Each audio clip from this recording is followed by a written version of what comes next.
Está começando o programa Independência, a voz da recuperação, uma parceria da ADUSMEC, Associação dos Usuários da Saúde Mental de Capivari, e da Rádio Alternativa FM 106,3. Honestidade, boa vontade, mente aberta, recuperação e sobriedade. Com vocês, Marco Melo. Boa tarde, Marco Melo, sou eu. E esse é o programa Independência, exatamente, aquele programa que todos os domingos vamos aí das 13 às 15 horas falando sobre os assuntos aqui do programa, né?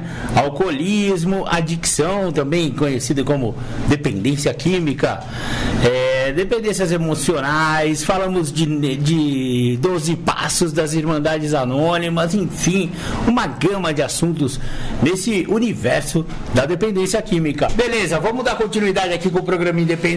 Recebi aqui uma pergunta, também um relato aqui da dona Eduarda. Dona Eduarda falou que tem um familiar que está com problema com droga e que a família faz de tudo para ajudar ele e ele não consegue se recuperar. Ele fala que ele vai parar de usar e aí fica um tempo sem usar e volta no uso, né?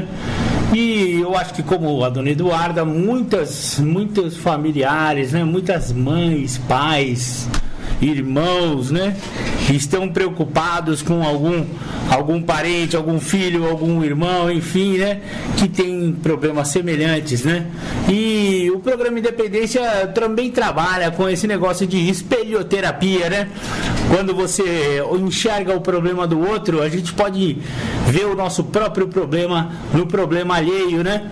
Então, talvez muitas mães aí que estão ouvindo o programa Independência, ou pais, ou, né, amigos, primos, que se identifiquem com essa condição, né, que está acontecendo na família da dona Eduarda, de ter um familiar querido, um familiar amado que, né, não consegue se livrar de álcool e droga, né? Então, o familiar da dona Eduarda até admite que precisa de ajuda, mas ele não quer tratamento, ele fica, não quero internar, não, eu consigo dar conta sozinho, né? Então, a pergunta dela é o que a família pode fazer para ajudar. Dona Eduarda, eu vim aqui, pesquisei já a sua pergunta, encontrei já a resposta aqui pela especialista Maria Heloísa Bernardo, psicóloga, especialista em dependência química, escritora do livro O que é Dependência Química, do selo Independa e da editora Nova Consciência. Quem quiser adquirir um livro desse, de editoram.com.br, vocês vão conseguir encontrar esse livro aqui, que é um verdadeiro compêndio a respeito da dependência química e do alcoolismo. Vale a pena ter esse livro para consulta, viu? E se você é profissional da área, então, mais ainda, viu? Muito bacana. Então, a essa pergunta, a psicóloga responde o seguinte: os familiares são aliados importantes na tarefa de motivar o dependente químico para o tratamento. Tentativas de argumentação racional, ameaças teatrais ou mesmo pedidos lacrimejantes para que o dependente aceite o tratamento quase nunca surtem efeitos. As situações limite de crise e significativa perda pessoal que derrubam as barreiras impostas pelo dependente. Primeiro passo, portanto, é romper com os mecanismos de facilitação. A família precisa fazer com que ele perceba que o uso de drogas está afetando negativamente sua vida. Na prática, precisa evitar atitudes paternalistas e de proteção do dependente, não cobrir cheque sem fundo, não resolver problemas pessoais, não inventar justificativas para o uso de drogas, não protegê-lo da repercussão ruim que os seus atos cometidos sob efeito de drogas, né? Dos seus atos cometidos sob efeito de drogas. Segundo passo é reconhecer a sua própria codependência. Muitas vezes os familiares apresentam-se tão ou mais afetados do que o dependente. A convivência com o problema os torna disfuncionais. A família precisa se conscientizar de que ela não causa, não controla e não cura a dependência química. Procurar ajuda em grupos anônimos como Al-Anon e Nar-Anon são também recomendáveis. Em casos mais graves de disfuncionalidade familiar, orienta-se para a busca de ajuda profissional. Então é bem isso que a psicóloga falou, viu, dona Eduarda? O que a família pode fazer que mais ajuda o dependente, por incrível que pareça, é se desligar dos problemas do dependente. Nossa, mas Marcão, isso aí é cruel. Eu vou deixar o cara lá na sarjeta. Sinto muito, dona Eduarda vai ter que deixar o cara na sarjeta, literalmente, porque enquanto ele tiver uma proteção familiar, a família vai lá e recolhe. Ele está sob efeito do álcool, por exemplo, e bate o carro. A família, principalmente se tiver algum poder aquisitivo, vai tentar contornar, vai tentar encobrir, não vai deixar com que as consequências de dirigir embriagado cheguem até o que deveria, na verdade, né? Porque dirigir embriagado é crime hoje em dia pelo Código de Trânsito Brasileiro, novo Código de Trânsito Brasileiro, novo, que já tem uns 10 anos. O cara que for comprovado que dirigiu embriagado e se envolveu num acidente, ele vai pagar por esse crime. É um crime hoje em dia. Então, a família, por exemplo, acobertar isso, ela está prejudicando o seu próprio familiar, por incrível que pareça. Ele precisa entender que ele precisa arcar com as consequências do seu uso. Então, não foi ele que foi dirigir embriagado, saiu aí do boteco, muito louco, pegou o carro e bateu no poste, ou sei lá o que ele fez? Sinto muito. A melhor coisa que a família pode fazer é não se envolver nisso aí. Pelo contrário, ajudar a polícia a tomar todas as precauções cabíveis num caso desse, que é fazer os exames devidos para comprovar o alcoolismo, para que ele faça os serviços comunitários que um juiz vai prescrever, ou quem sabe vá até preso, né? Se tiver uma vítima fatal, por exemplo, é passível até de prisão. Então, porque se não matou ninguém ainda, acobertar ele vai significar assim: tudo bem, se eu bato o carro embriagado, a minha família dá um jeito. E aí, da próxima vez, pode ser que alguém morra. Ou ele, ou alguém que ele bata o carro, atropele, tudo isso é muito perigoso, muito sério. Então, cobrir talão de cheque, porque o cara gastou tudo que tinha. Também não vamos, minha conta está estourada. Sinto muito, fique com a conta estourada. Mãe, me liga lá no serviço. Segunda-feira de manhã é o dia, né, de ligar no serviço do Bonito. O Bonito arrebentou o fim de semana, segunda de manhã não consegue trabalhar. Aí a mãe vai ligar lá e fala que ele está doente, tá com gripe. Para, né? Então, dona Eduarda, desculpa, não sei se a senhora tem esse grau de comprometimento aí com a doença da codependência, mas é por aí. Não pode dar moleza. Se ele, por exemplo, usa droga em casa, droga é proibido. Droga ilícita é proibido. Portar, usar, ficar, sabe? Não deixar entrar a droga em casa. Sabe, tá sob efeito não. Na minha casa ninguém usa. Na minha casa não tem droga, não tem gente embriagada e não tem gente que tá com drogado, sabe? Não deixar entrar. Mas coitado, meu filho, vou deixar ele na rua. Vai deixar ele na rua, sim.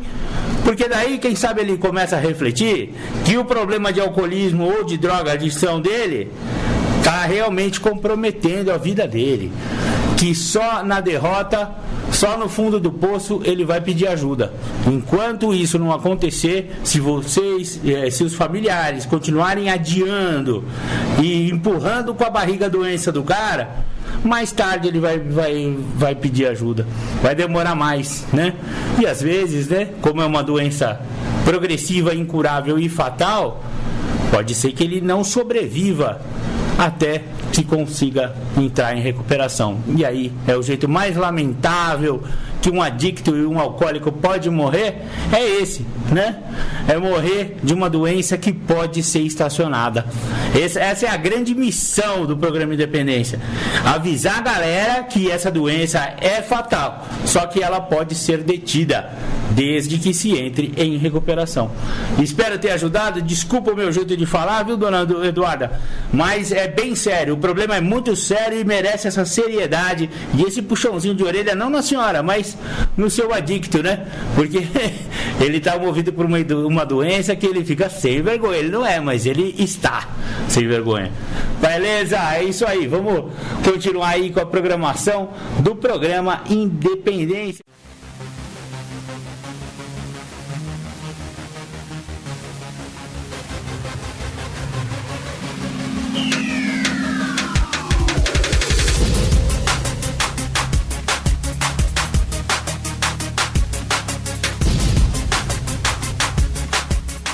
Você está ouvindo o programa Independência, a voz da recuperação.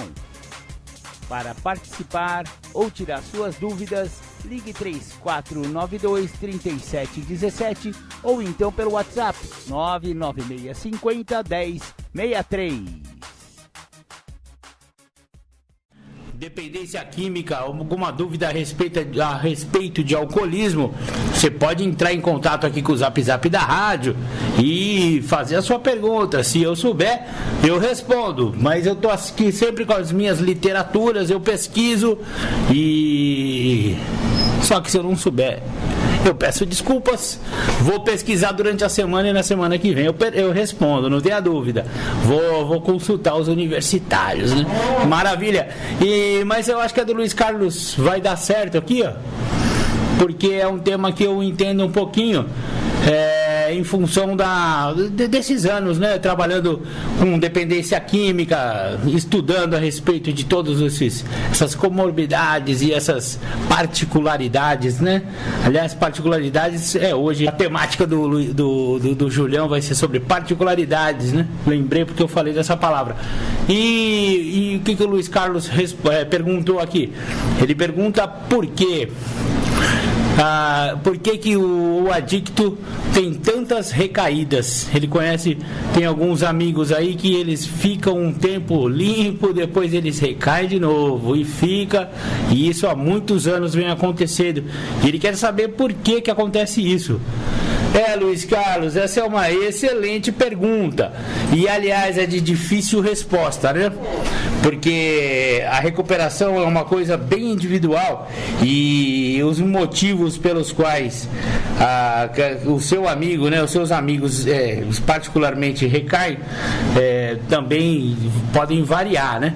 Só que existem coisas comuns que podem ser abarcadas, né? Que podem ser ter denominadores comuns, né, na doença. Então, em relação à doença da adicção, que é a dependência química, a recaída, né, o uso da droga é só o resultado final de um processo. Então, não é que o cara foi e simplesmente foi lá e recaiu quando ele usou a droga, não é. A recaída, ela vem bem antes, ela vem se manifestando. Então, existem mecanismos, né? Existem maneiras que a gente pode perceber que a pessoa vai recair. E o resultado final é usar de novo a droga de preferência dele, seja cocaína, seja crack, seja álcool, até seja maconha, seja LSD, êxtase, enfim, né? Tem tanta droga por aí. Então, o resultado final é o uso. Só que a recaída é uma gama de comportamentos que vão acontecendo. Então, geralmente uma recaída vem seguida de ou uma fase eufórica ou uma fase depressiva, porque todo adicto ele é um pouco bipolar, até daria para fazer essa comparação assim, ou tá numa fase muito eufórica da vida ou tá numa fase depressiva. É difícil estar numa média assim, sabe, sereno, numa boa. Não, o adicto é 8 ou 8 mil, não é nem 80, é 8 ou 8 mil. Então, geralmente, quando está numa fase eufórica, existe grande possibilidade dele acabar no uso de drogas de novo, né? Tá com dinheiro no bolso, aconteceu alguma coisa alegre, o time ganhou, essa empolgação, essa euforia pro cara que tem problema com álcool, com droga, é complicado. Ah, mas e aí, Marcão, nunca mais o cara vai poder ver o time dele ganhar? Não, não é bem por aí. Não é bem por aí, porque existe justamente por isso, existem os grupos anônimos de recuperação. Exatamente, o tratamento é feito numa sala de AA, numa sala de NA, nego velho. Não é sozinho, você não consegue. Ó, só você pode, mas sozinho é bem mais difícil, né? Por isso que tem as salas. Então, se o cara tiver em tratamento lá com alcoólicos anônimos, com narcóticos anônimos, ele vai começar a controlar esses picos de euforia e picos de tristeza, de depressão. Então, se o time do cara, ao invés de ganhar, perder a final do campeonato, o cara fica muito triste, ou se a namorada dele deu um pé na bunda, ele vai ficar muito triste. Ou então, se ele perder, o cachorro dele morreu, ou se for mais sério ainda, um parente próximo morre, ele vai ficar muito triste também. É uma fase complicada. Ou seja, emoções à flor da pele são perigosas para quem está tentando parar de usar droga. Então, só que o Luiz Carlos falou aqui que o amigo dele já está tentando ficar limpo há muitos anos e não consegue, porque ele vai e recai, né? Então tem que analisar qual que é o ciclo de uso desse seu amigo Luiz Carlos. Ele já participa de um programa de 12 passos? Ele está dentro de uma sala de AA, de NA? Essa é a grande questão. Porque se ele estiver fazendo do jeito dele não dá certo. A verdade é essa, do jeito dele não dá certo. Se desse certo, ele estaria limpo. Então é por isso que existem as irmandades. Então, tem que ver. E outra, né? Pode ser considerado, à luz do programa de 12 passos de AA, de NA, pode ser considerado uma recaída uma pessoa que está trabalhando passos. Trabalhar passos significa estar em contato assíduo com uma sala de NA ou de AA durante 5 anos de sobriedade, 5 anos limpo. Se o cara tá 5 anos limpo, 5 anos que ele não usa droga ou não bebe, e aí em alguma escorregada da vida ele voltou ao uso, aí a gente pode falar que isso aí chama-se recaída. Agora, se o cara fica uma semana sem usar, sem sala, sem nada, e depois volta a beber ou a usar droga, isso aí não chama recaída. Isso aí chama volta ao uso. Ele nem parou de usar. Para ter recaída, você tem que ter parado de usar durante pelo menos 5 anos. Vamos dar um desconto, então, 3 anos? Mas menos que isso não é recaída. Menos que isso é volta ao uso. E volta ao uso significa que a pessoa não entrou em recuperação. Então não está recaindo. Ele não está nem tentando parar. Ele para assim da cabeça dele, na teoria dele, e ele faz o teatro dele para a sociedade, para a família, para os amigos. Tô tentando, tá difícil. Não está tentando. Se ele não está numa sala de AA, não está numa sala de NA, trabalhando com um padrinho, porque uma ferramenta importantíssima é trabalhar com um padrinho, né? Você entrar numa sala, já se identificar com alguém que você fala, não, esse aqui tá limpo já há muitos anos e ele vai me ajudar. E o padrinho ajuda mesmo.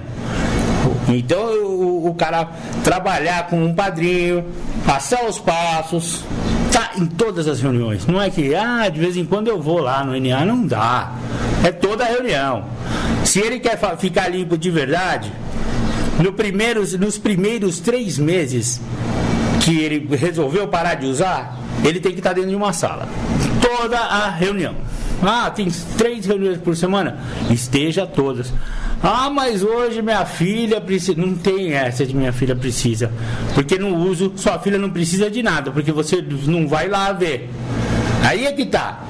As desculpas que os companheirinhos dão para não estar numa sala não são justificáveis. Então, nos primeiros 3 meses, pelo menos, é o que se fala em NA lá, 90-90. 90 dias, 90 reuniões. Os primeiros 3 meses são essenciais Porque a pessoa tá ainda com a droga no sangue. 3 meses é o tempo de desintoxicação. Por isso é tão importante a presença, a perseverança nas reuniões. Porque através da reunião passa a compulsão do cara. O cara não vai ter vontade de beber nem de usar se ele tá dentro de uma sala. Ele tá ouvindo um outro companheiro, ele tá irmanado. A irmandade se protege. Ele tem outras pessoas com o mesmo propósito que ele, que vão abraçar ele, que vão falar: companheiro, você pode fazer o que for, mas você não vai usar, filho. Se você for usar, você me liga. A gente vai tomar um café, a gente troca uma ideia, vai passar essa vontade, porque a vontade vem e a vontade passa. Entendeu? Então, se o cara não tiver usando todas essas ferramentas, não podemos falar que ele recaiu. E sim que ele simplesmente fez do jeito dele e voltou ao uso. Isso aí não é recaída. Isso aí não é recaída. Isso aí é volta ao uso. Então, a sugestão que o programa Independência dá, Luiz Carlos, peça pro seu amigo, por favor, vá numa sala, vá numa reunião, vá num grupo de NA, vá num grupo de AA, procure ajuda, siga o programa do jeito que os companheirinhos lá indicarem, arruma um padrinho e começa a trabalhar, e não falte em reunião. Faltou, usou. É simples assim. No começo da recuperação, faltou, usou. É que nem andar de bicicleta. Parou, cai, fio. Se não botar o pé no chão, cai, né? A bicicleta é assim e recuperação também é assim.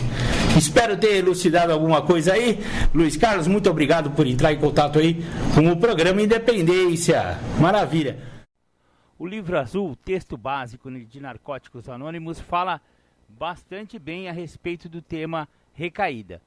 Vou disponibilizar aqui o programa Independência, um trechinho desse texto que talvez ajude aí as pessoas que querem e têm curiosidade a respeito de recaída. Temos visto adictos chegarem à nossa irmandade, experimentarem o nosso programa e manterem-se limpos durante um período de tempo.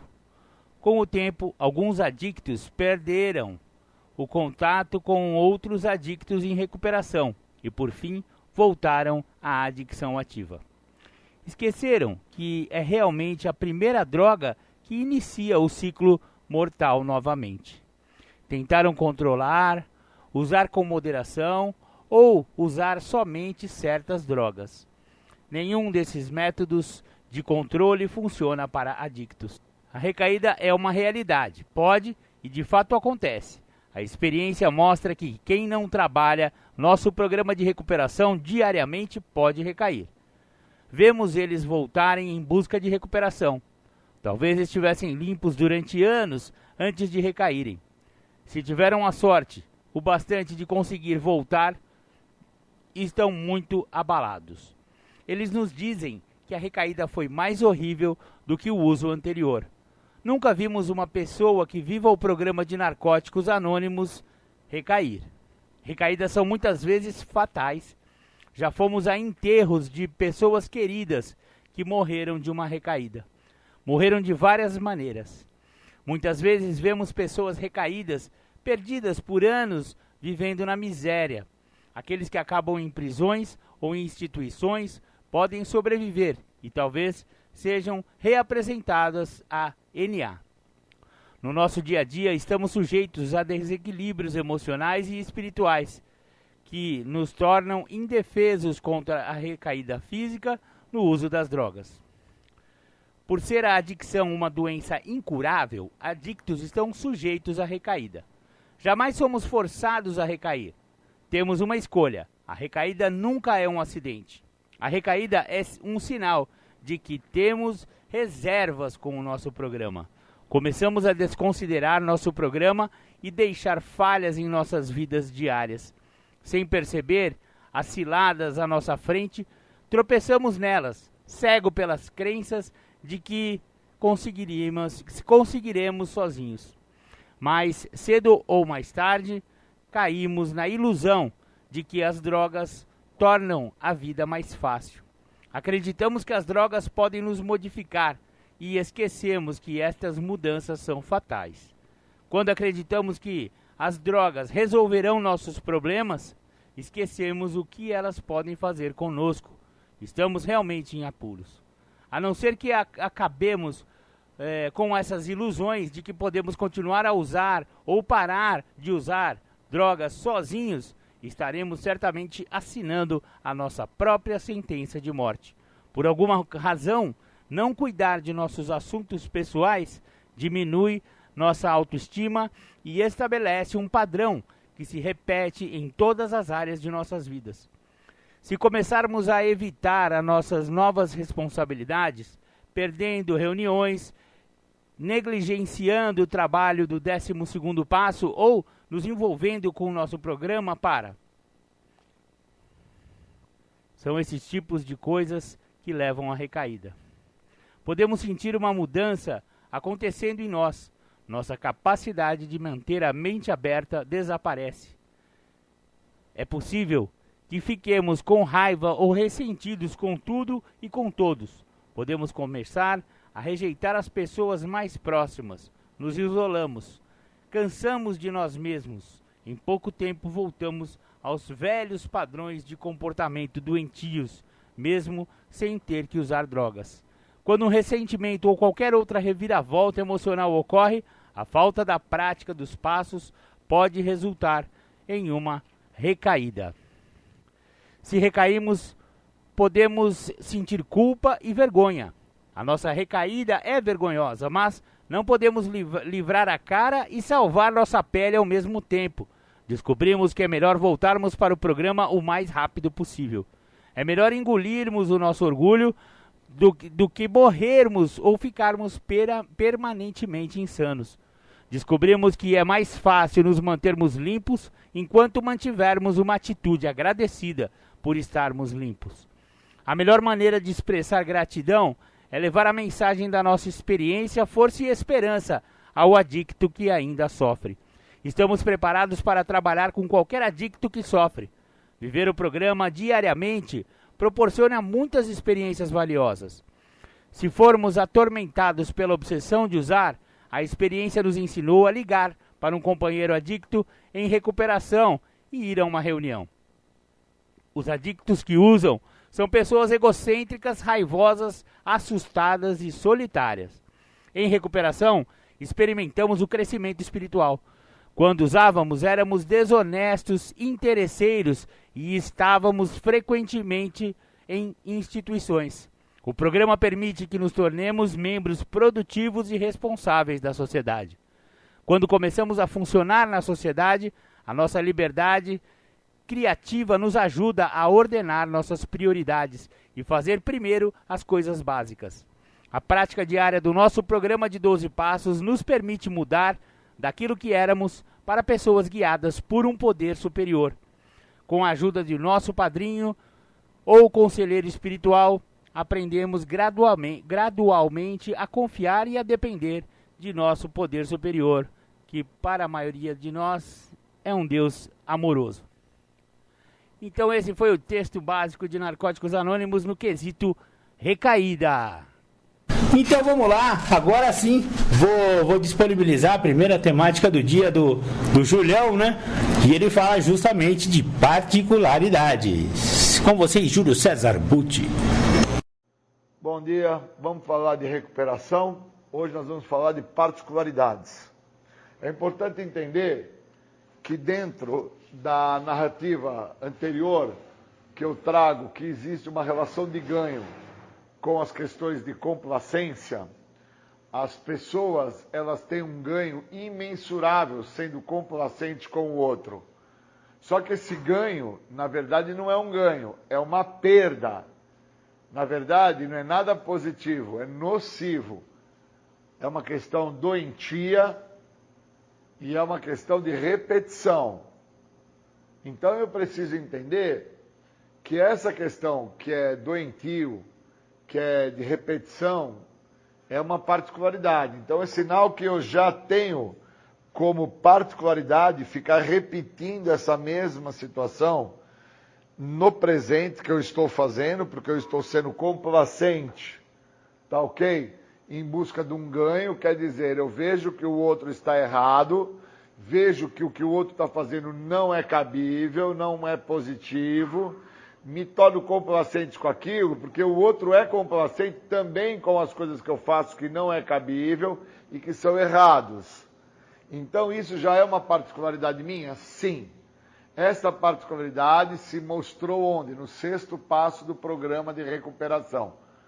Para chegar ao 6º passo, eu tive que passar do 1º, do 2º, do 3º, tive que me aprofundar para saber quem eu era no 4º passo, tive que entender o que é o processo de 5º passo, que não é um processo de confessionário, nem tampouco um processo de reconhecimento de culpa, mas sim algo que esclarece quem eu sou e muito dessas particularidades.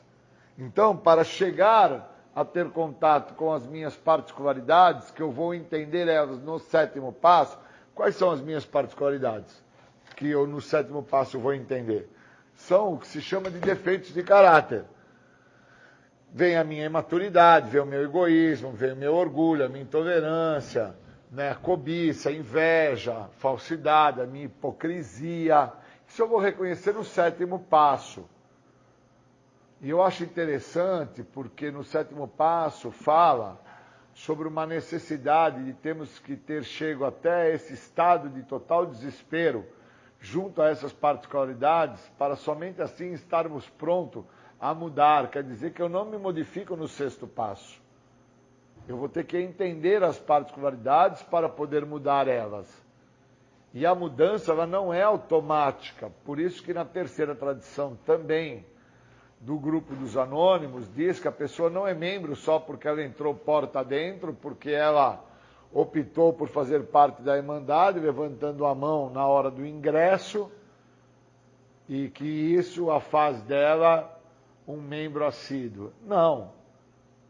Para se tornar um membro assíduo, ela vai ter que ter uma leitura contínua, ela vai ter que ter um grau de aprofundamento dentro do que a literatura oferece, ela vai ter que ter um grau de aproveitamento através do processo de apadrinhamento, de frequência no grupo, tem uma série de particularidades. Então, quando eu trago a ideia que nós vamos trabalhar particularidades, eu preciso entender que o que cria as minhas particularidades são os meus defeitos. Não é somente os valores que criam as minhas particularidades. Veja bem, uma pessoa que ela é pacata, que ela é mais serena, ela tem a particularidade da bondade. Ela tem a particularidade do altruísmo. Já uma pessoa que tem particularidades que envolvem as questões da doença da adicção, ela tem com ela inveja, cobiça, vaidade, falsidade, hipocrisia, intolerância, orgulho. E ela precisa tomar contato com essas particularidades.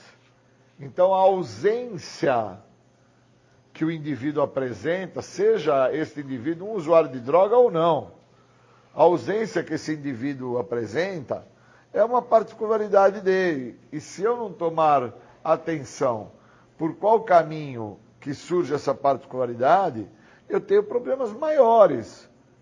Porque eu tenho que interpretar que essas minhas particularidades, sejam elas boas ou ruins, elas partem de um início. Elas não partem de um final. A particularidade é o resultado final. Eu preciso entender qual é o início. Da onde que parte essa particularidade? Então a pessoa ela é ponderada, ela é serena, ela é uma pessoa mais pacata e ela traz a particularidade do altruísmo. Da onde que parte, né, essa particularidade do altruísmo dela, da tolerância, do afeto, do amor e do respeito? Parte de onde? Já essa pessoa hipócrita, esta pessoa incoerente, inconsequente, que traz patologias, como eu trabalhei, a patologia da mentira, onde a pessoa passa a acreditar na própria mentira, trazendo para ela a ideia que aquilo que ela está falando é uma realidade, é verdade. E, na verdade, é um quadro patológico. E ela destoa em relação ao que é patologias, independente de ser uma pessoa que usa droga ou uma pessoa que não usa droga. As particularidades acompanham estas pessoas e devam ser vistas, mas pessoas, no meu caso, que são portadores da doença, como a minha pessoa, doença essa que a base ela é fundamentada por 3 esferas dentro da minha maneira de pensar, de agir e de ser, uma doença reconhecida pela Organização Mundial da Saúde, uma doença que trabalha em 3 esferas, física, mental e espiritual, uma doença que me coloca em confronto com quem eu sou, me faz ter que olhar aonde eu cheguei com esta doença e para onde eu espero ir levando ela. Quem é que me conduz dentro desta particularidade? A minha maneira de pensar? É o meu comportamento? É o meu ser na totalidade, na minha total existencialidade como ser humano? Então existem aí os valores, existem os defeitos. Eu preciso entender que dentro dessas particularidades, sendo boas ou ruins, o resultado final, que é onde eu vou nomeando esses defeitos ou as minhas qualidades, eles partem de um início. Por isso que eu gosto tanto do programa de 12 Passos das Irmandades Anônimas.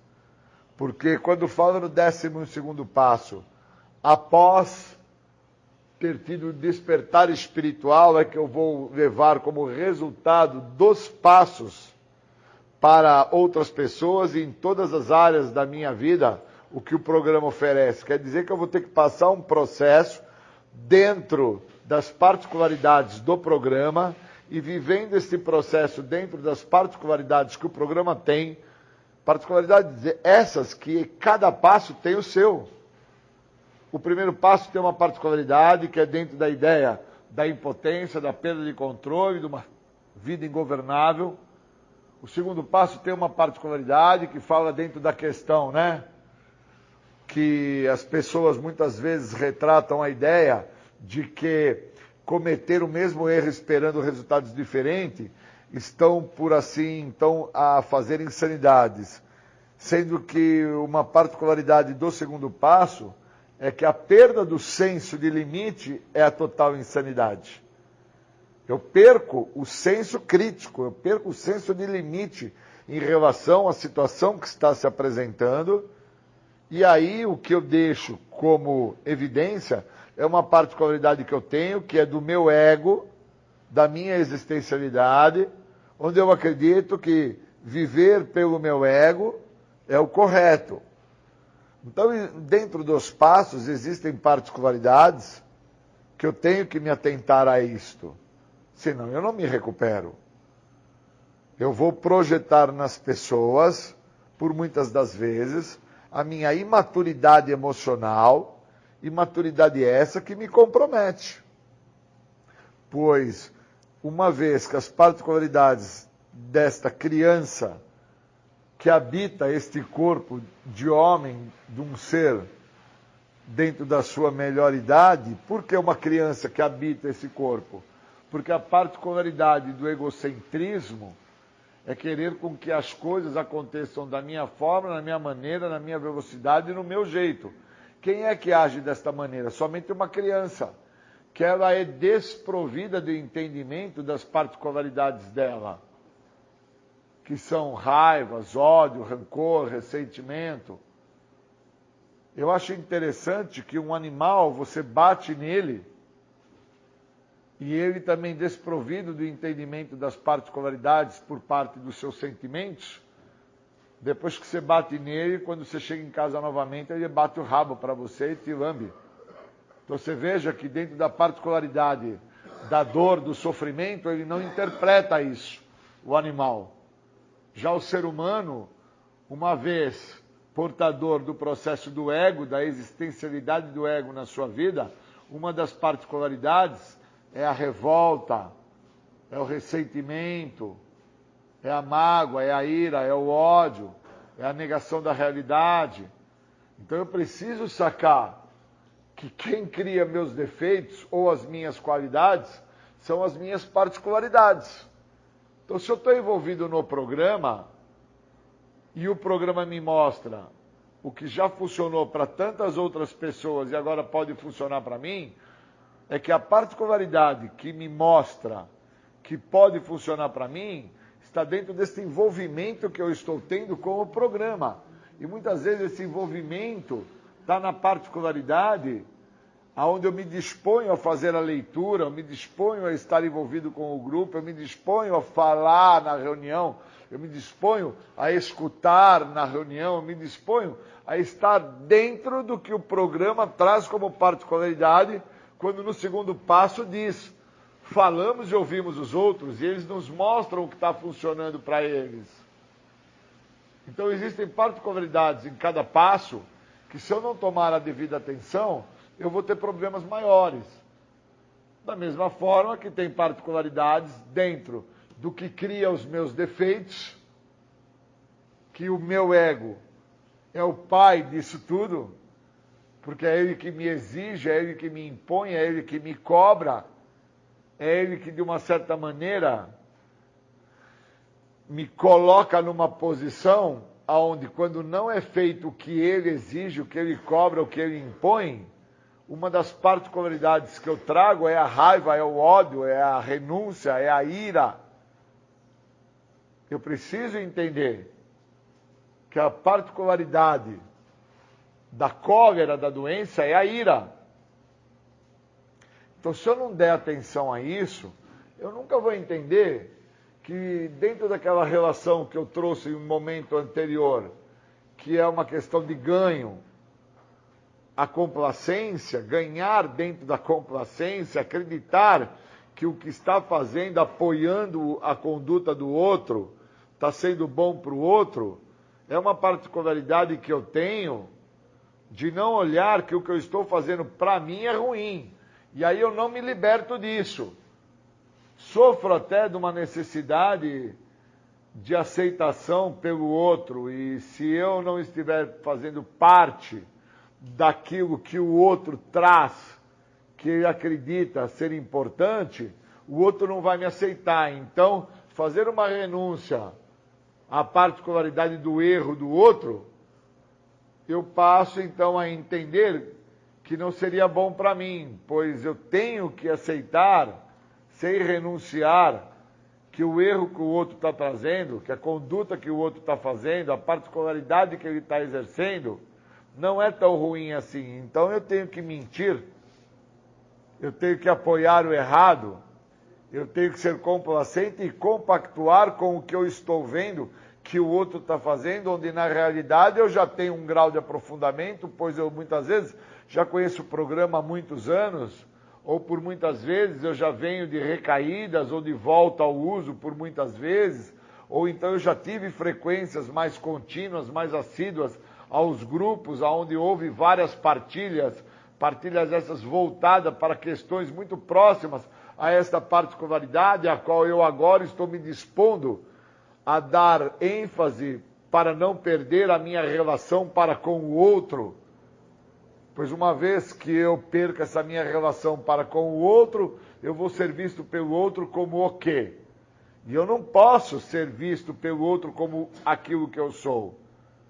Eu tenho que ter a aceitação do outro, porque a aceitação do outro, dentro da minha particularidade, que muitas vezes é a minha auto-rejeição, eu me auto-rejeito antes de ser rejeitado pelo outro. Fala isso no Triângulo da Autoobsessão, que é uma literatura complementar dos 12 passos, onde deixa muito claro ressentimento, raiva e medo, ressentimento que eu tenho pelo passado, raiva da situação, da negação da realidade do presente e medo do futuro, o que vai ser, o que vai me acontecer, o que o outro vai falar de mim quando eu me mostrar que eu não compactuo, que eu não posso ser complacente com ele. Então, quando eu busco me aprimorar dentro das particularidades que o programa me oferece, eu busco um processo de evolução, e dentro desse processo de evolução, o outro eu só posso amar. E muitas vezes amar ao outro não necessita que eu fique apoiando ele, que eu fique agradando ele, que eu fique enaltecendo ele, fique ressaltando a ele que me ajudou, ele que fez, ele que me levou, ele que me comprou. Ao contrário, a minha ausência ao outro numa situação dessa já mostra ao outro o grau da patologia dele.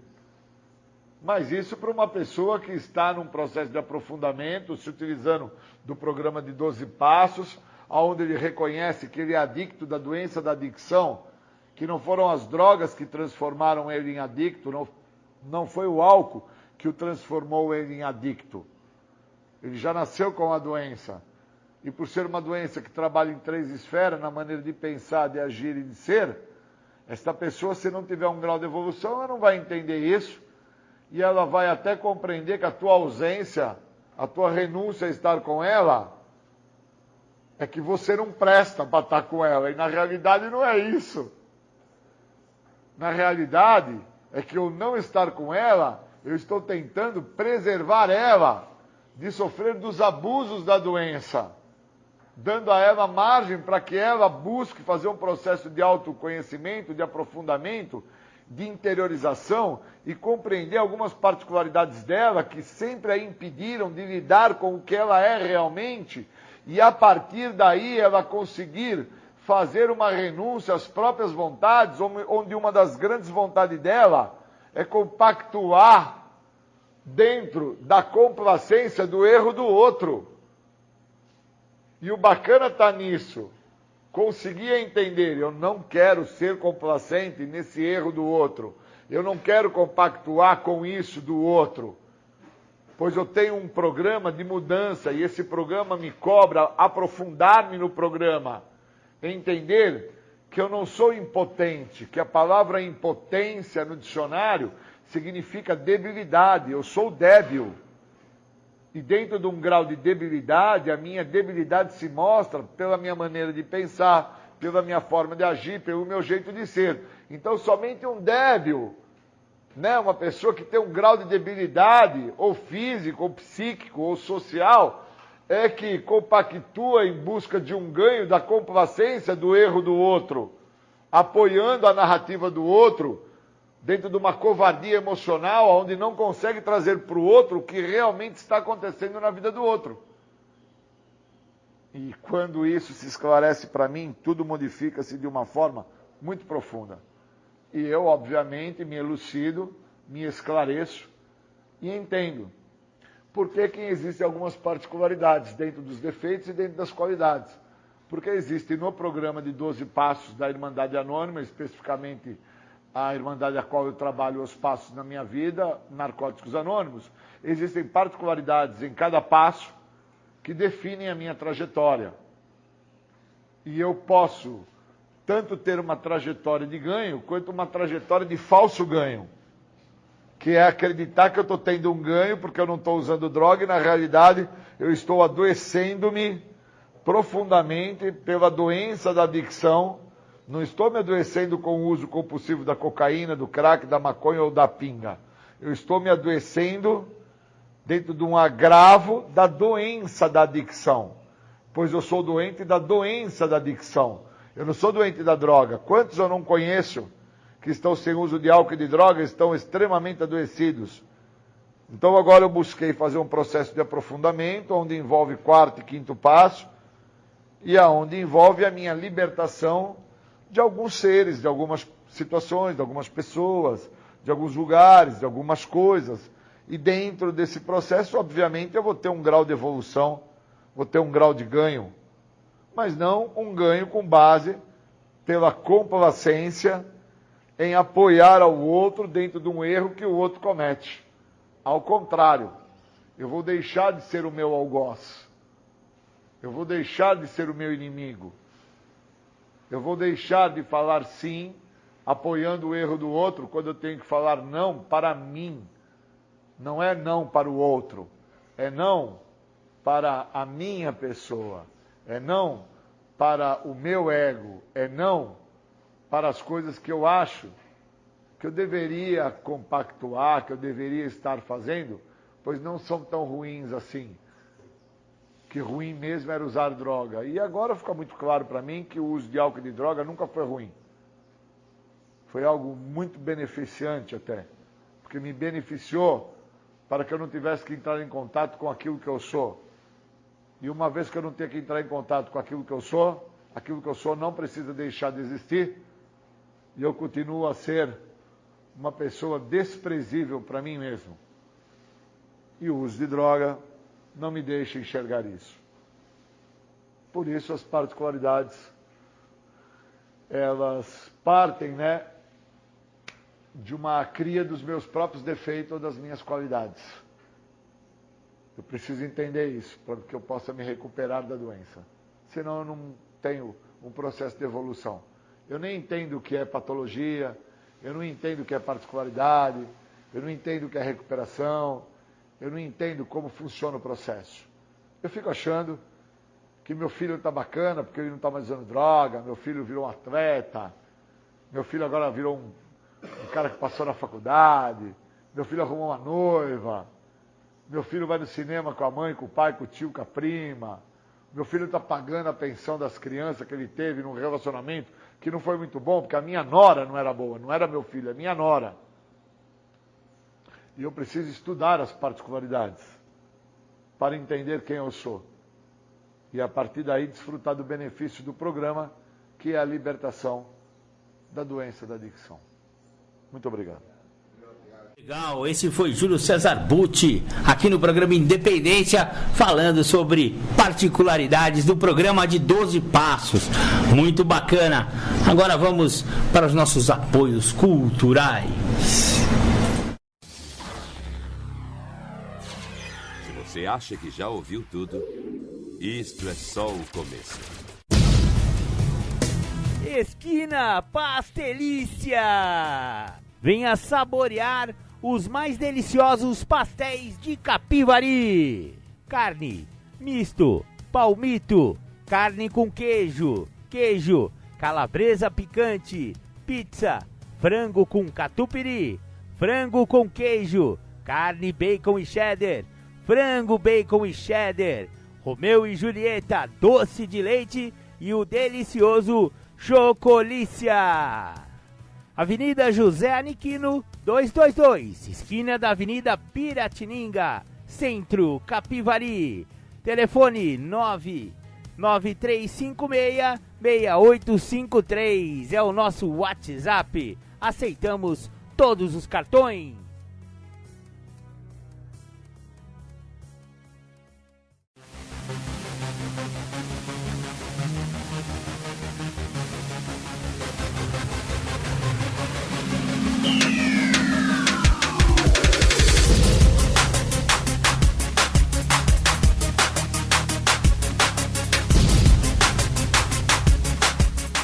Você está ouvindo o programa Independência, a voz da recuperação. Para participar ou tirar suas dúvidas, ligue 3492-3717 ou então pelo WhatsApp 99650-1063. Legal, voltamos aqui com o programa Independência, a voz da recuperação. Muito legal, tamo junto, maravilha. Agora eu vou disponibilizar para vocês uma leitura de um livro muito interessante da Irmandade de Al-Anon. Exatamente, Irmandade de Al-Anon surgiu lá nos anos 50, é isso mesmo, já tem muitos anos que surgiu o Al-Anon. E adotou em 1951 os 12 Passos de Alcoólicos Anônimos, praticamente com o mesmo texto, na íntegra. Então, foi fundado pela esposa do cofundador do AA, o Bill W., e ela se chamava Lois Watson. Ela fundou o Al-Anon como uma alternativa, uma forma de se recuperar, porque ela era, afinal, uma familiar, uma esposa de um alcoólico, E caiu como uma luva. O programa de AA também consegue interromper a doença da codependência por alguma família que tiver, codependência por um alcoólico. Então eu vou falar um pouco, porque hoje as perguntas foram bem em relação às recaídas, né? O Luiz Carlos, se eu não me engano, perguntou sobre recaída de um amigo.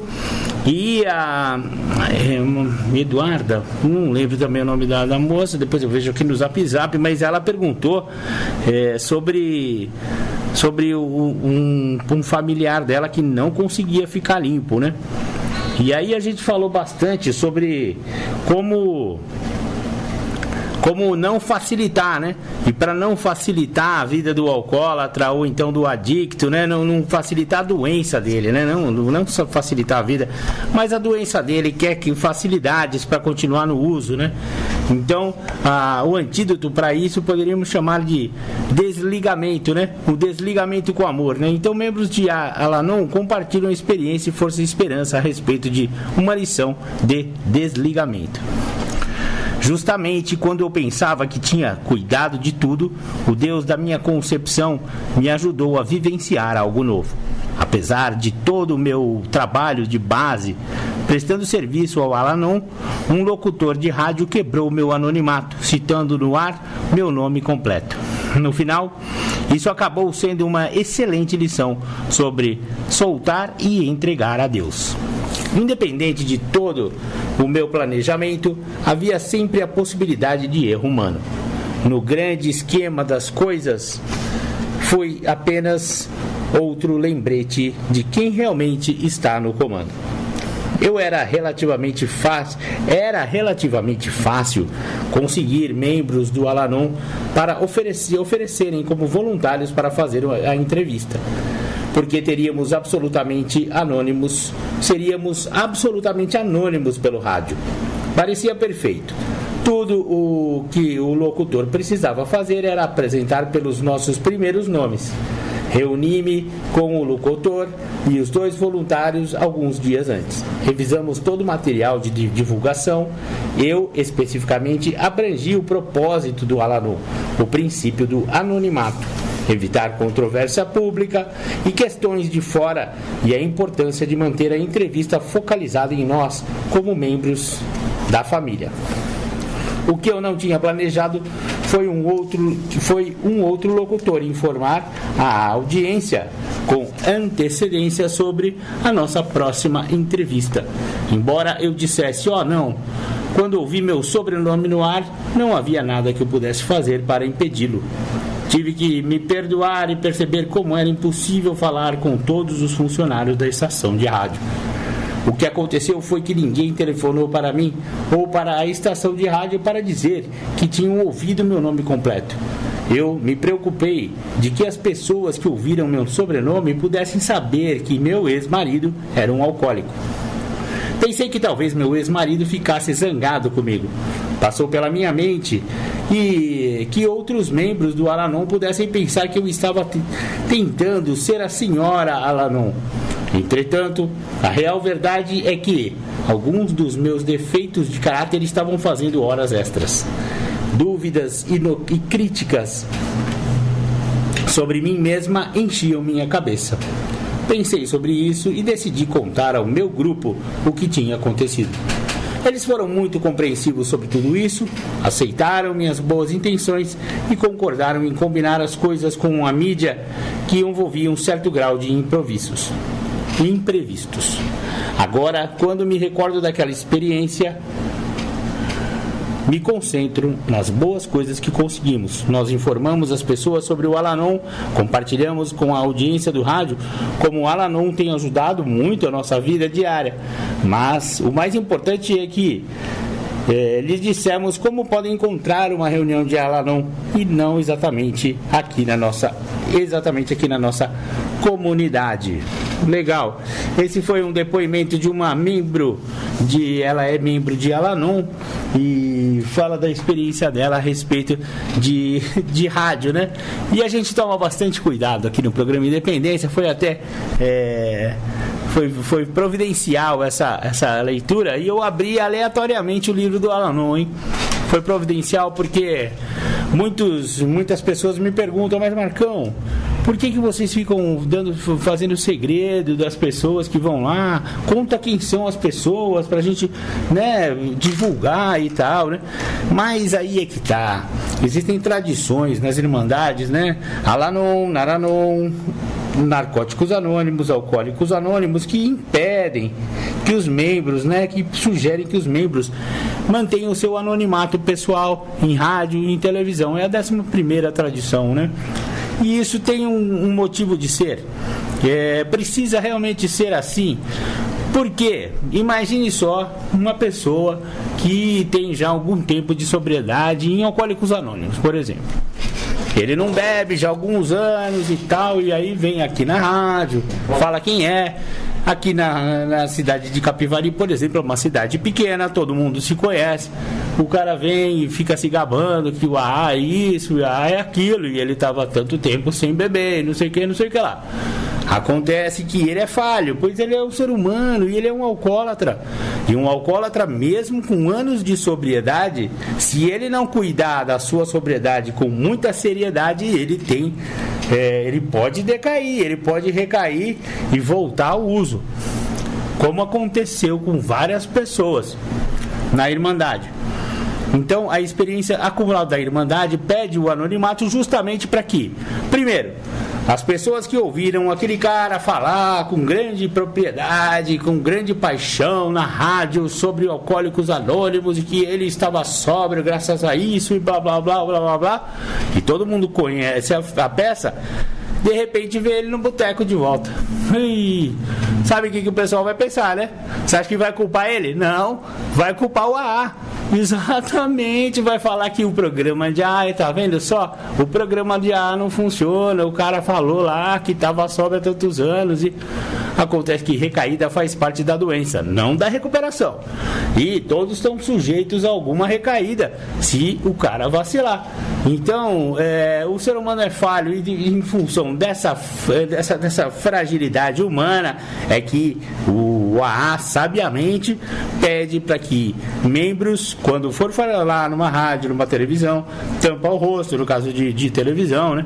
Não mostrar o rosto da pessoa, e no caso da rádio, não divulgar o nome, sobrenome, né, da pessoa, mudar o nome da pessoa, justamente para preservar a Irmandade como um todo e também preservar, por exemplo, o cara é empregado de uma empresa e aí a empresa fica sabendo que ele era alcoólatra, né, que ele é alcoólatra e que tá sóbrio, mas que pode gerar algum tipo de problema para ele na firma, ou na própria família, ou na sociedade, enfim, né? O anonimato serve para preservar o membro e a Irmandade. Olha que legal. Então, por isso que aqui eu, Marcão, nunca falo em nome de Irmandade alguma, hein? Eu nem falo que eu sou membro de nada. Eu não quero nem me expor a esse ponto. Eu só posso falar que eu sou um alcoólatra e que eu estou em recuperação. Aonde eu consegui essa recuperação, como é que... Eu só posso falar que os 12 passos funcionam e que, se você quiser conhecer, vá lá nas Irmandades e conheça, né? Eu divulgo bastante as Irmandades, mas eu não falo em nome de AA, nem falo que eu sou membro de nenhuma Irmandade dessas. Eu tenho só grande simpatia e admiração pelo programa de recuperação de Eliá, de AA, de Alanon, de Naranon, e aqui continuaremos a divulgar essas Irmandades que salvam vidas há tantos anos e que já provaram ao mundo que funcionam. Se não funcionou para alguém, não é culpa do programa e sim culpa da pessoa que não seguiu o que o programa sugere. Simples assim. Alcoólicos Anônimos surgiu em 1935 na cidade de Akron, Ohio, nos Estados Unidos. A partir do encontro entre dois alcoólicos, um parado de beber e outro ainda em desesperado uso de bebidas alcoólicas.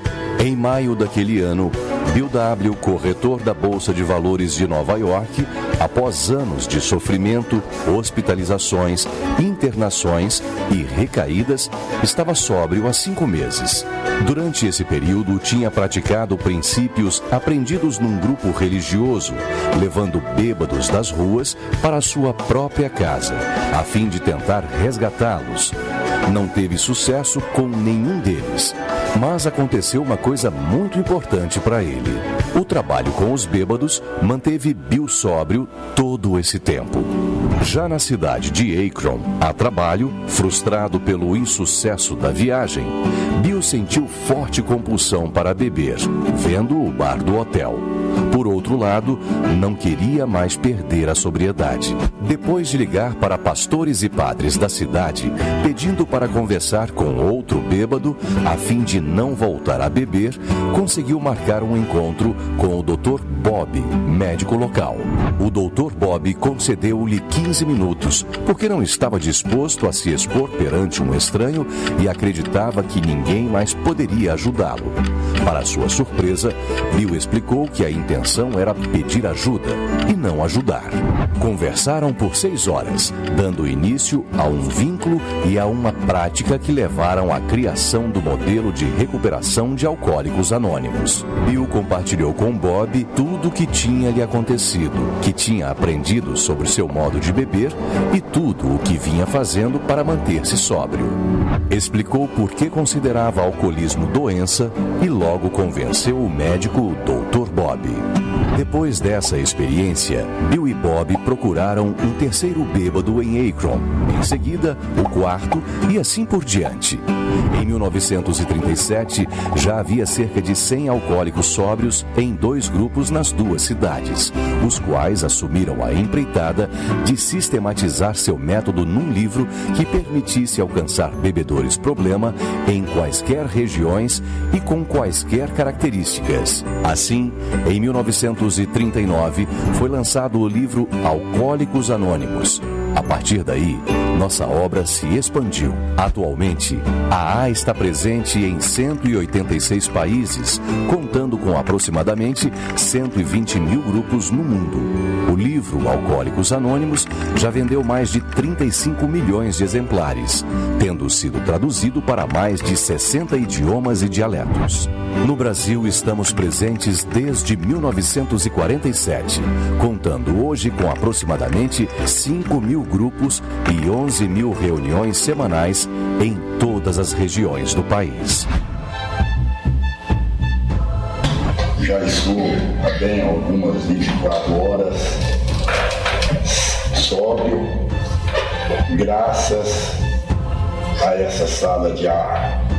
Alcoólicos Anônimos é uma irmandade de homens e mulheres que compartilham entre si suas experiências, forças e esperanças, a fim de resolverem seu problema comum e ajudar outros a se recuperarem do alcoolismo. O único requisito para ser membro é o desejo de parar de beber. Para ser membro de AA, não há taxas ou mensalidades. Somos autossuficientes graças às nossas próprias contribuições.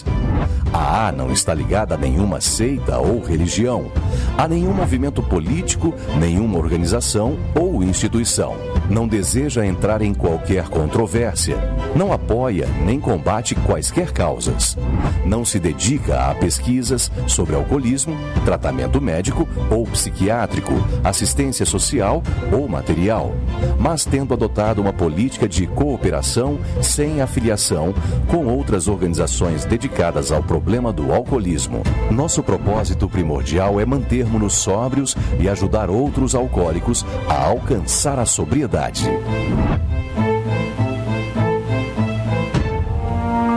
Em nossa experiência pessoal e coletiva, o beber descontrolado funciona como uma doença física, mental e espiritual progressiva e incurável, que pode levar à morte prematura ou à loucura, quando não é detida. Alcoólicos Anônimos contam com a cooperação de milhares de não alcoólicos que chamamos de amigos de AA, na medicina, justiça, comunicação, assistência social, educação, empresas e outras áreas utilizam sua credibilidade profissional para direcionar possíveis alcoólicos aos grupos de AA.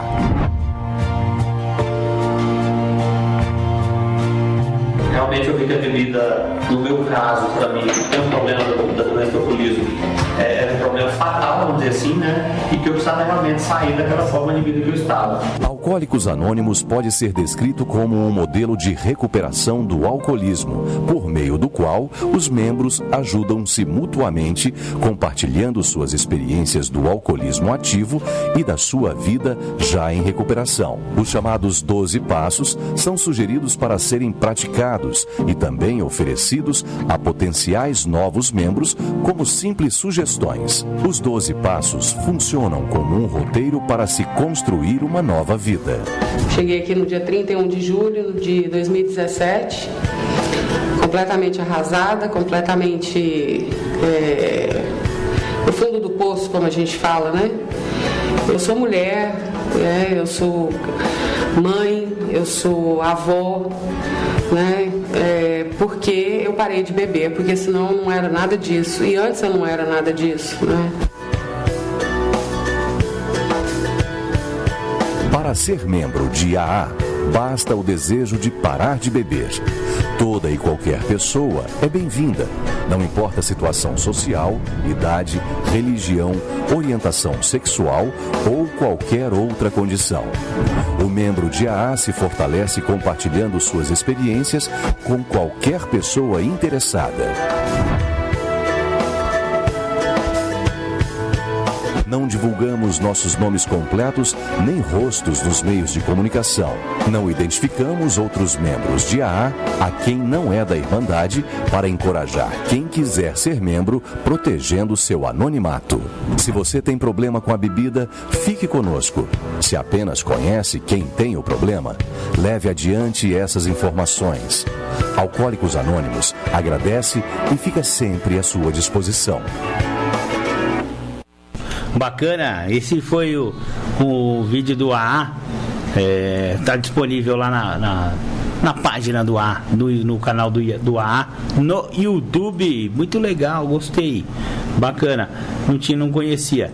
Em primeira mão, estou compartilhando com os companheiros aí. Legal.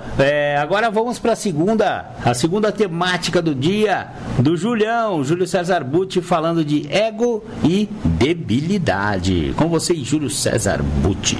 Bom, vamos falar de recuperação. Nós vamos falar, dentro do processo de tratamento, de ego e debilidade. Eu acho que as pessoas que não conseguem se manter sem recuperação, elas sofrem de algo muito maior do que o programa oferece. Enquanto uma pessoa não interpretar que o significado de impotência que está escrito no primeiro passo está linkado a um fator de debilidade, ela nunca vai se ver como débil. Ela vai se achar que ela é impotente perante aquilo que ela acredita que é o que a faz ter problemas. Só que o dia que o uso de álcool e droga causar problema para a pessoa, realmente essa pessoa para de usar, porque ela vai interpretar que o que faz com que ela venha fazer o uso da substância, que então ela entende como o nome de álcool e droga, causadora dos seus problemas, ela vai interpretar, pois o ego dela, ela passa então a trabalhar isso. Uma pessoa, ela não entra em recuperação por causa que ela parou de usar álcool ou droga. Uma pessoa entra em recuperação quando ela tem passo, quando ela tem tratamento, ela tem programa. Não é porque a pessoa deixou de usar álcool e droga que ela está em recuperação.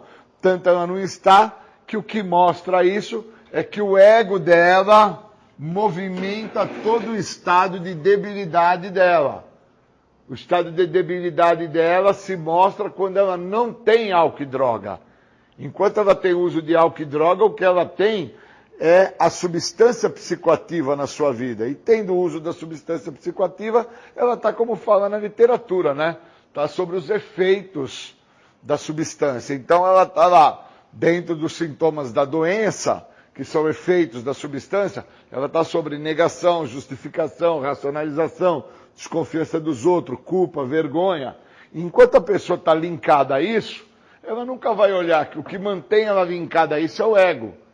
Então, se ela não trabalha o ego, que seria interpretar por qual motivo ela foi fazer o uso do químico, se ela não linkar isso, ela vai ficar acreditando que ao tirar o uso do álcool e da droga, ela está em recuperação. E realmente ela não está. Por causa que uma vez que ela esteja sem o uso do álcool e da droga, o que se manifesta nela, o que se mostra presente, são os sintomas da doença. E dentro dos sintomas da doença estão as suas particularidades. E se ele não trabalha as suas particularidades, ele nunca vai trabalhar o ego. Então o cara sofre da desconfiança dos outros, sofre da negação, sofre da racionalização, sofre da justificativa, e sofre de uma série de sintomas da doença, que são particularidades, que estão totalmente linkadas ao ego dele. Ele não interpreta isso por causa que ele sofre de um fator de debilidade. Então o fator que ele chamava de impotência, que aí ele se restringe à questão do uso de cocaína, crack, maconha e pinga, falando como nos grupos nós falamos muito, né? Sou impotente perante o álcool, sou impotente perante a droga, mas na nossa própria literatura diz, uma vez então que eu retome a minha vida, volte a trabalhar, construa uma família, tenha filho, tenha uma casinha, um automóvel, então eu já acredito que eu já me encontro em controle novamente da vida e poderei usar as drogas controladamente. Está escrito na literatura. Bill, na sua interpretação dentro do livro,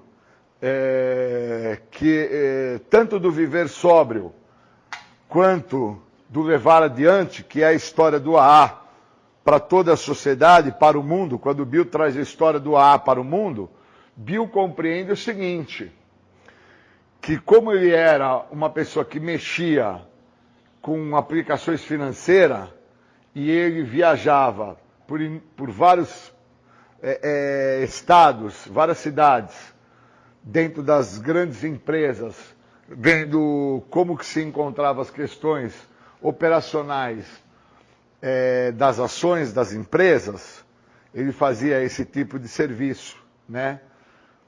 Ele, então, num determinado ponto, quando o Bill se viu socioeconomicamente bem de grana, ele achou que ele já poderia controlar a vida. Ele só entende que ele não iria ter isso anos depois limpo, quando ele reconhece que por um período de mais de 5 anos ele nunca conseguiu controlar nada. E a prova disso era que ele fazia essas viagens de estados em estados, cidades em cidades, indo visitar essas grandes multinacionais da época, empresas grandes, General Electric, empresas que nos Estados Unidos fizeram muito sucesso, com a ideia de comprar as ações e também trazer investidores para essas multinacionais, as grandes empresas.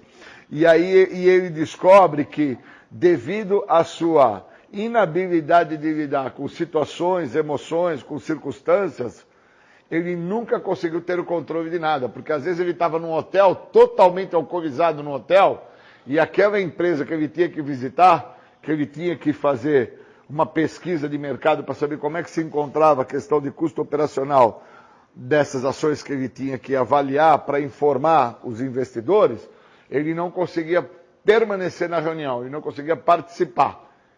E por muitas das vezes, essas mesmas empresas que mandavam o Bill fazer essas viagens, acabavam tendo que mandar uma outra pessoa ir lá onde ele se encontrava, porque ele estava num estado calaminoso do uso de álcool e de drogas. Que no caso, nós citamos drogas por ser um conjunto total, mas no caso de Bill, era especificamente o álcool. E muitas dessas vezes, Bill estava viajando com a sua esposa, com Luiz, e ela interpretava isso e falava, ele não consegue enxergar o que está se acontecendo. Por que Bill não conseguia enxergar?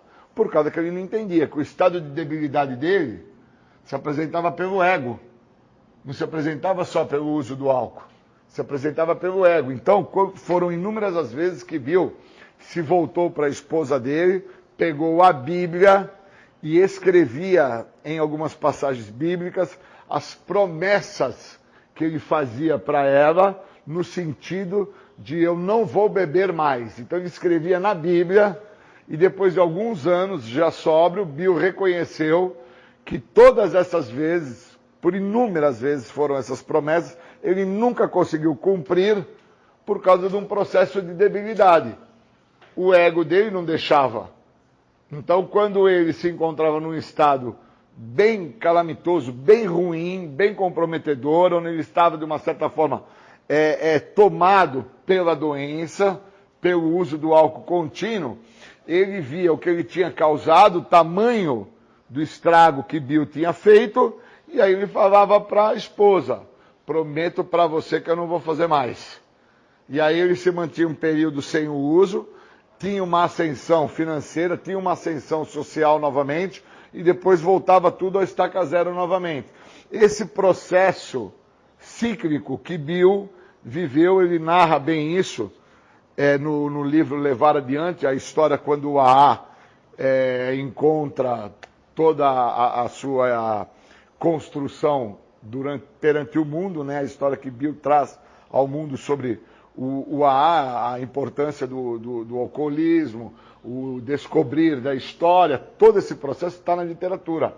E ele então reconhece que ele nunca iria deixar de beber, mesmo fazendo essas narrativas, essas promessas na Bíblia para sua esposa, por causa que o estado do ego dele não permitia. Porque ele só prometia quando ele estava falido no ego. Então isso daí hoje, olhando de forma mais prudente, dá para entender por que o dependente químico, quando ele está no estado falido, por causa do uso do álcool ou das drogas, ele se volta para a esposa, ou para a mãe, ou para o seu empregador, ou para quem seja, e ele faz uma promessa. Ele faz uma promessa por causa que o que está em jogo é o processo do ego. Não está em jogo o processo da debilidade, está em jogo o processo do ego. Então, se tivesse em jogo o processo da debilidade, ele iria reconhecer o estado de fraqueza dele, e ele não iria nem fazer promessa alguma. Ele iria deixar claro para essas pessoas, onde está em jogo, seja sua namorada, sua mãe, seu pai, seu empregador, que ele não tem condições de lutar com a doença. A doença é mais forte que ele. Já na posição, quando o ego está em jogo, ele traz a narrativa: me perdoa, agora eu vou fazer diferente, eu errei, eu sei o que eu estou fazendo e eu vou agora fazer tudo ao contrário.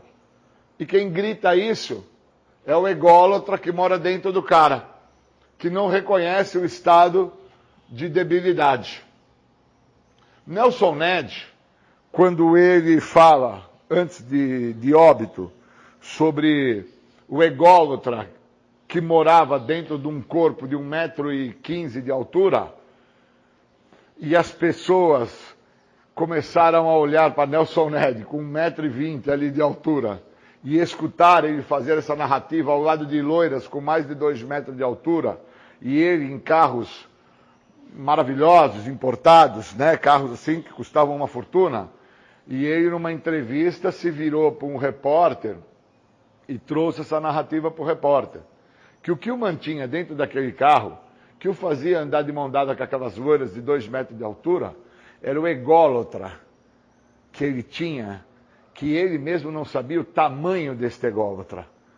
E aí o repórter sai daquela entrevista sem compreender ou entender muito do que se tratava, e outras pessoas, escutando aquela narrativa, fizeram um paralelo que mesmo ele tendo 1,15 m, 1,5 m de altura, ele entendia que o fazia se sentir maior e melhor que todos era o uso do álcool e de químico, que assim Nelson Ned fazia. Numa passagem de Bill na história da construção da identidade dele, antes de ele reconhecer o estado de alcoolismo crônico dele, quando muito jovem, ele trazia uma interpretação da maravilha que era ao sentar na varanda de sua casa e ele olhava, passando a porteira da sua casa, uma montanha que se apresentava onde nas épocas de férias ele e os seus amigos, o grande sonho era desvendar os mistérios daquela montanha, subindo a montanha. Então eles ficavam por inúmeras tardes sentados no jardim da sua casa, olhando aquela montanha, e ao olhar aquela montanha eles entendiam que eles iriam superar a montanha, iriam realmente assim desvendar os segredos da montanha, iriam desafiar a montanha. Num belo dia de um desses verões, um parente da família dele veio visitar ele, veio da cidade grande. Quem é isso que vem? Isso é o novo, que se fala tanto nas Irmandades hoje, que as pessoas que têm problemas com a doença da adicção, elas se sentem muito melhor e se sentem acolhidas pelo que elas já conhecem do que abrir mão do velho para conhecer o novo. Que o novo traz medo, pânico, temor. E Bill, ele não entendia ainda esta passagem, né? Ele ainda não tinha tido um contato maior com o uso do álcool, ele era muito jovenzinho nessa época e não tinha esse grau de aprofundamento. Então, quando ele ficava olhando a montanha, ele ficava vislumbrando a possibilidade de atingir o novo. E aí, num belo dia, num dia de verão, num momento de férias dele, quem é que entra a porteira dentro? Entra um parente dele, uma prima da família. O que ela trouxe a ele? Ela trouxe uma barra de chocolate da cidade grande. Quando ela trouxe essa barra de chocolate, o que ela trouxe para ele? Ela trouxe para ele prazer. Ela trouxe a ele o novo. E aí, daquele dia em diante, nunca mais aquela montanha teve importância. Ele passa a sentar na varanda da casa e fica aguardando ansiosamente chegar o tempo de férias para que alguém venha e passe pela porteira trazendo prazer, trazendo doce, trazendo aquilo que para ele foi assim algo imensurável. Então eu tenho que entender o que o químico representa para mim. O que o álcool representa para mim? Por que o novo, que foi a sensação, fazer o uso dessa substância, eu me aproprio dela e me mantenho nela por tanto tempo? E aí, quando chego a um tal estado de desespero, que é o que traz na literatura dos anônimos, lá no 7º passo, é que eu compreendo que eu tive que chegar a um tal estado de desespero para que assim eu ficasse pronto. Mas para que eu compreenda isso, eu tive que compreender que no 6º passo existe uma narrativa muito profunda. Por que pedir algo se você não está preparado? Você vai estar pedindo um problema. Então o que eu peço? Eu peço realmente para me recuperar? Eu estou aberto a abrir mão desse ego que não me deixa enxergar o estado de debilidade que eu trago para mim? Eu estou disposto a quebrar esse mecanismo de defesa que eu me utilizo para não reconhecer a minha fraqueza? Porque quando Bill fala para a esposa dele, na Bíblia, escreve ali: prometo, minha esposa querida, que eu nunca mais vou beber, vou fazer diferente. Naquele momento, quem fala, quem grita, quem escreve, é o ego. Em nenhum momento é o estado de debilidade, o estado de total fraqueza dele. Ao contrário, quem está mostrando ali, eu tenho força, eu tenho condição, eu vou conseguir, é a doença. Então eu preciso sacar isso. Então, quando eu venho para um centro de tratamento, ou quando eu vou para o grupo anônimo, ou eu vou parar no sistema carcerário, ou eu vou parar num hospital por causa de uma situação que acabou me afligindo aí de saúde, quando eu vou parar numa situação dessa, eu vou porque eu me encontro num estado de debilidade. Eu só vou porque eu me encontro num estado de fraqueza.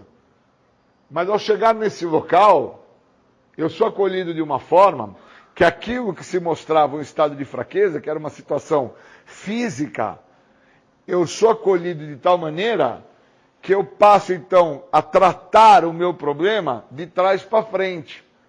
Eu tinha que tratar o meu problema da seguinte ordem: primeiro a minha parte psíquica, depois a minha parte social e por último a minha parte física.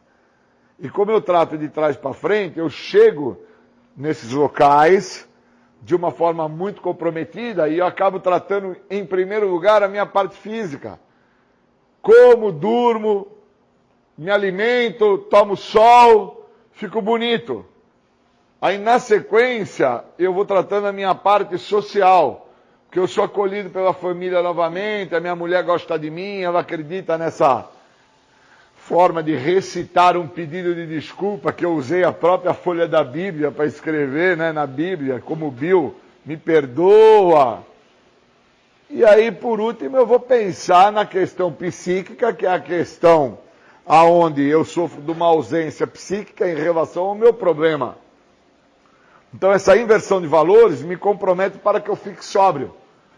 Então, num momento à frente, quando eu já tenho aí algum período de sobriedade, não importa se é muito pouco ou um tempo assim demasiadamente extenso. Não importa o quanto de tempo.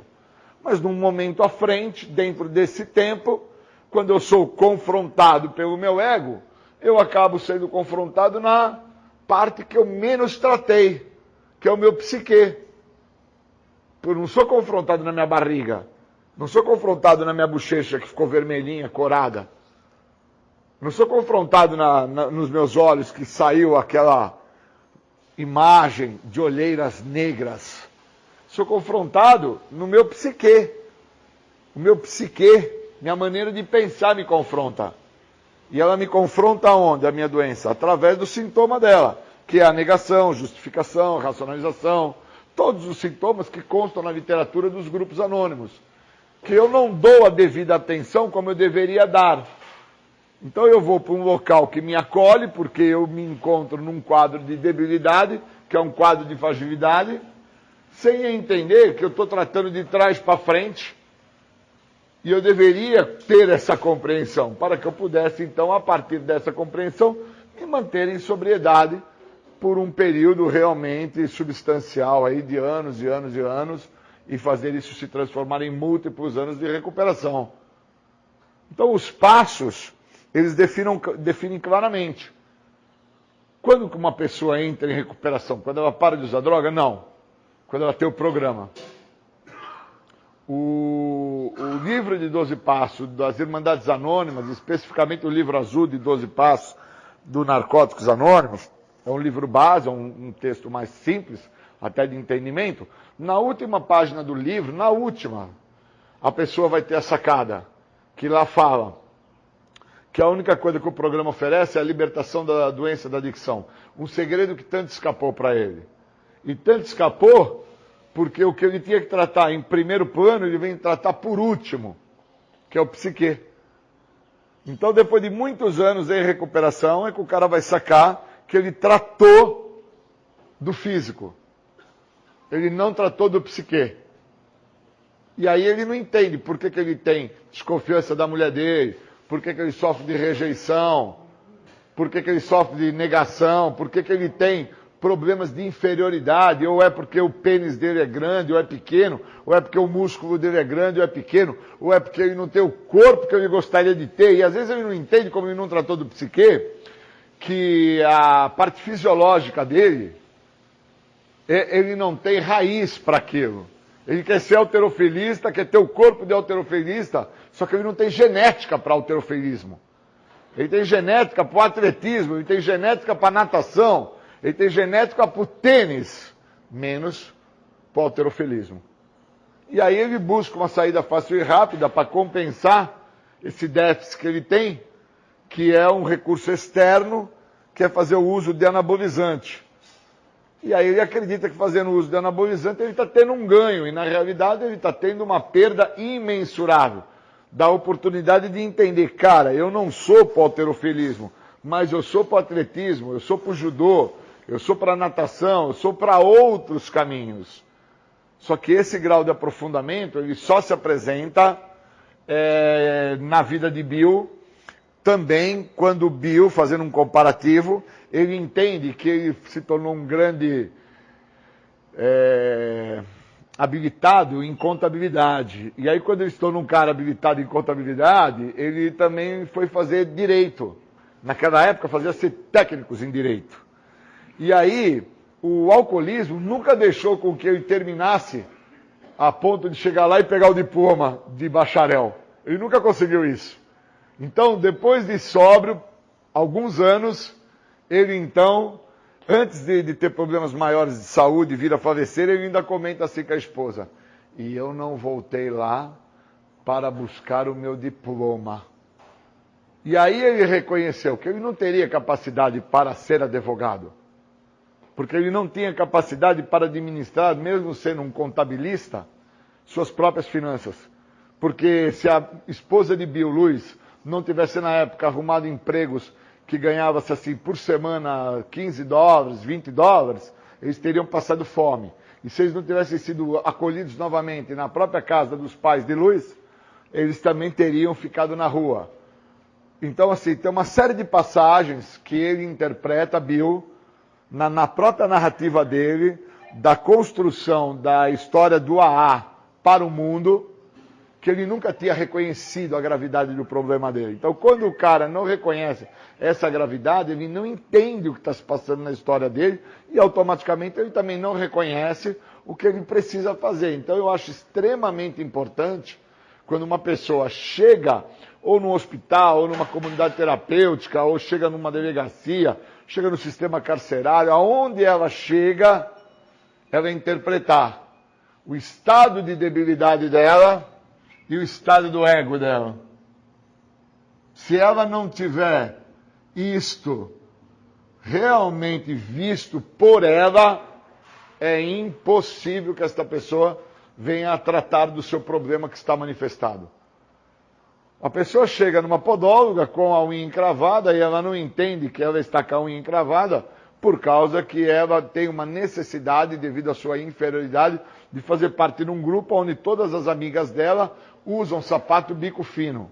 E o pé dela não dá para usar o sapato bico fino, pois o sapato bico fino prende a unha dela e com isso causa a ela uma dor, um incômodo que encrava a unha dela. E a mesma não reconhece que o que a faz andar com o pé doendo, com a unha encravada, com sangramento de pus, o que seja, é que ela não trabalha o ego. Então ela necessita, dentro da inferioridade dela, da baixa estima dela, dentro da maneira como ela se interpreta e se analisa, ela necessita andar com dor, sentir dor, ter incômodo, mas eu vou fazer parte com aquilo. Olha que loucura. Então entra aquela narrativa do Bill, de quando ele era jovem, que estava sentado na porta da casa dele, e o novo se apresenta para ele. O que foi o novo? Foi o doce. No caso de uma pessoa que está com a unha encravada, o que seria o novo? Seria usar um sapato que não fosse bico fino, fosse um sapato normal. E no caso de um dependente químico, de um alcoolista, de um cara que chega ao grupo anônimo, que chega ao programa de 12 passos, o que é o novo? É o programa. Então, não é parar de usar droga, não é parar de beber. Primeiro é interpretar, o que é que me levou a beber? O que é que me levou a usar droga? Quais foram, os pormenores, as particularidades que antecederam, que me fizeram usar. Então, quando eu tenho essa sacada, quando eu tenho essa interpretação, eu abro as portas para o processo de recuperação, me recupero, me mantenho sóbrio e, obviamente, os pormenores e as particularidades da doença, para com uma pessoa desprovida psiquicamente, que sofre de uma necessidade, de um apoio psíquico, para isso que o programa existe de passo, tem essa possibilidade do programa vir para dar esse apoio, essa pessoa pode vir a fazer uso. E uma vez fazendo uso do programa, ela detém os paradigmas da doença, porque o resultado final da doença é um só, é o uso da substância. Na nossa literatura mesmo de 12 passos dos grupos anônimos diz, o aspecto final da doença é um só, é o uso do álcool e da droga. O resto tudo é farelo. Perder mãe, perder pai, perder namorada, perder emprego, tudo isso é farelo. Porque também num capítulo da literatura do Recuperação e Recaída, ela deixa claro, muitos vão perder casa, carro, mulher, filho, pai, mãe, muitos vão ter óbitos, vão ter problemas de saúde tremendos e vão se manter sóbrios. Está escrito na página 83 do Recuperação e Recaída, do livro azul, que é um texto básico, uma literatura simples de ser feita a leitura e o entendimento, diferente de uma literatura complementar de aprofundamento, que é o guia, Então eu acho que nós vamos dando continuidade por esse caminho, Eu acho que estamos num momento bom de interpretar o ego e a debilidade. Obrigado.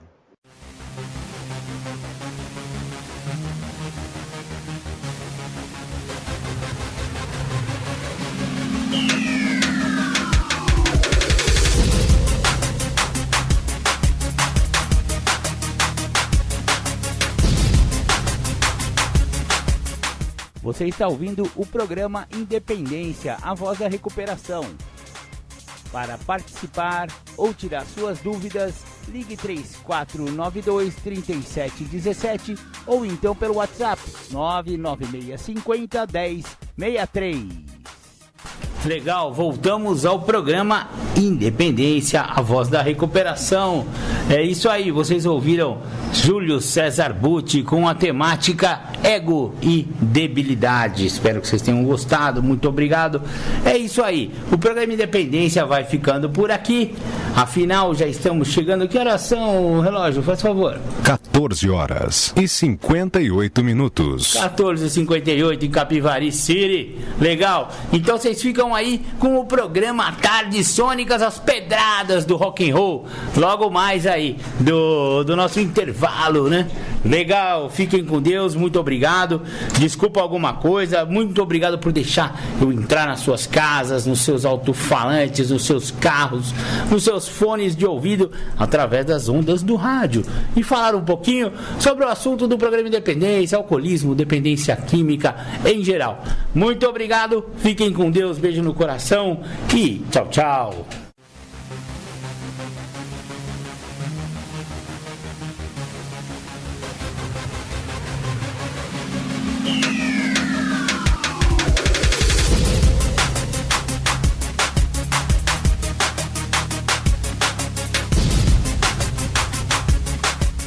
Você ouviu o programa Independência, a voz da recuperação, uma parceria da ADUSMEC, Associação dos Usuários da Saúde Mental de Capivari, e da Rádio Alternativa 106,3. Até domingo que vem, com mais informações a respeito de dependência química e alcoolismo. Obrigado, até mais!